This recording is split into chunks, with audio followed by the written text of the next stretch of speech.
En las catacumbas romanas del siglo II al III se encontraron inscripciones en las tumbas de los mártires que decían cosas como: Pedro y Pablo, rogad por nosotros. Oh Santa Cecilia, intercede por nosotros. Ruega por nosotros, Padre Abraham. Esto demuestra que los primeros cristianos pedían la intercesión de los santos mucho antes del Concilio de Nicea incluso. En Egipto se encontró un papiro con la oración más antigua a la Virgen María, el Subtum Presidium, es del siglo III, que dice: bajo tu amparo nos acogemos, Santa Madre de Dios, no desoigas nuestras súplicas en nuestras necesidades, antes bien, líbranos de todo peligro. Si la intercesión de María fuera un invento medieval, ¿por qué la Iglesia del siglo III ya la tiene documentada? San Cipriano de Cartago falleció en el 258 y en sus escritos en varios lugares se menciona la práctica de pedir la oración de los mártires que ya estaban en el cielo. Es decir, la intercesión de los santos no solo que existía ya, sino que era una enseñanza cristiana común, siempre había estado desde antes de Cristo y nunca se detuvo. Ahora veamos lo que escribieron algunos de los más importantes padres de la Iglesia.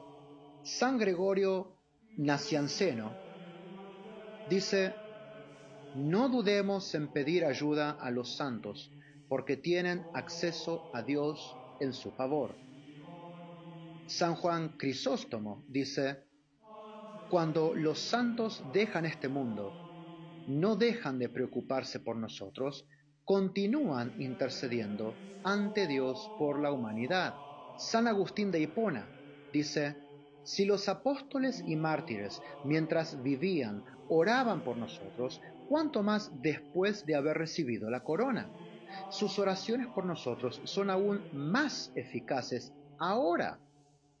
En conclusión de este punto, la intercesión de los santos no es un invento católico medieval, sino una práctica apostólica que la Iglesia ha mantenido desde sus inicios. Ante esta evidencia, algunos protestantes intentan responder con un argumento desesperado, el manotazo de ahogado. Dice: bueno, pero la Iglesia primitiva también se equivocaba en muchas cosas, ¿eh?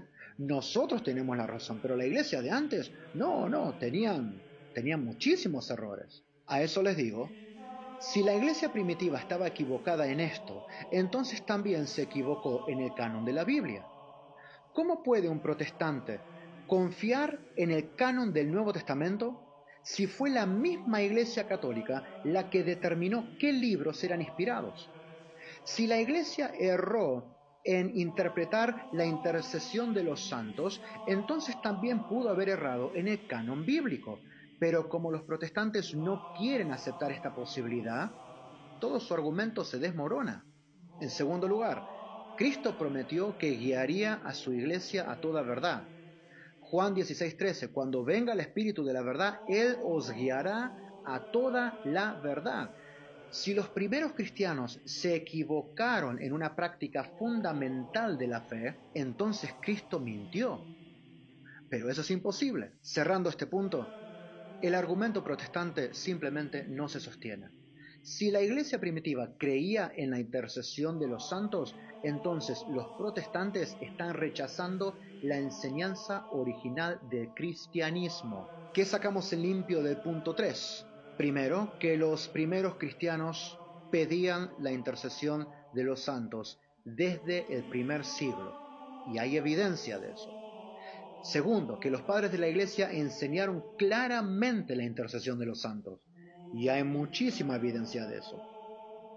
Tercero, que no hay evidencia que esta práctica fuera rechazada por la Iglesia primitiva en ningún momento.